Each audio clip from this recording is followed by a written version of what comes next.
You shall have no other gods before me. Before me, that key word. What are the things in our lives that we put before God? Whether it's our priorities in our heart, or the things we think about in our mind, or passions in our soul. What are the things of this world that we put ahead of God?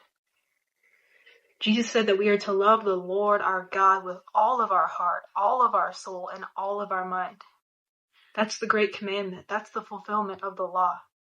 So that means that there's no room for anything to be above God. There's no room for us to have loves greater than God. But I think all of us can admit that we've had times in our life, or even now, that there are things that take precedence in our life over our relationship with God. And I want to talk about a couple ways to notice these idols in our life. One is what we think about throughout the day, our thought life. Where do we run to? Is it a hobby?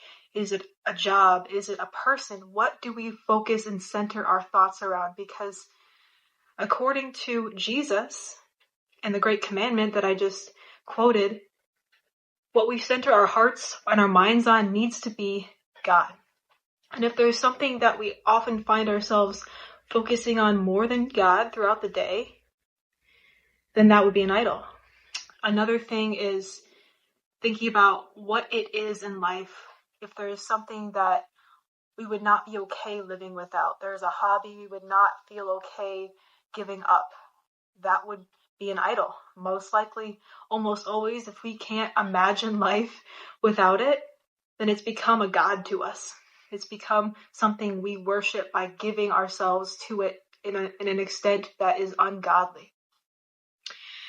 But I want to encourage you with this, because just because something is an idol doesn't mean that it can't be corrected and enjoyed in the proper way that God designed.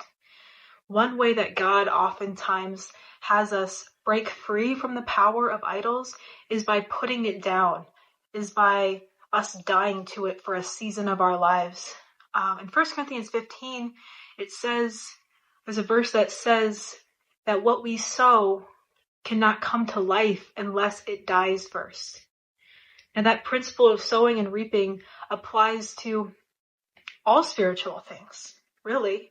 And this is no exception. So if there is a good passion, a good gift, a desire that God's planted in your heart, allowing Him, as He leads you, if He leads you into this, to put it down, to stop doing it for a season, even if it means you've come to terms with you might not ever be able to do it again. This allows it to die in your hearts, and it breaks the power. It breaks the power of the idol off of you.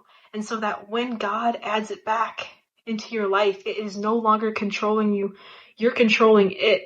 It's not giving you unnecessary desires. It's not leading you. You're leading it. You're in charge of it. It's no longer become an obsession. It's become something that's a blessing put in its place by God. And then God can add His grace to it and help you with it. Now He can give you His help with it, and He can use you in that area. Before, if you're in control, in control of that idol and you've not surrendered that to God, that's not something that He's going to grace you to do, and He's not going to be able to use it for His glory until we die to it completely, and He can be the one to add it back. Because we don't want idols controlling us. They need to be in their place.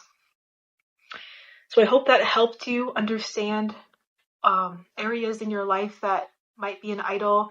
And I pray that God reveals those things to you, that He sheds light on things that maybe He wants you to give to Him, to take to Him, to not shy away from Him with those areas, and to let Him do as He wishes with those areas, to give them to Him, so that He can change the priorities in our lives so things are not controlling us.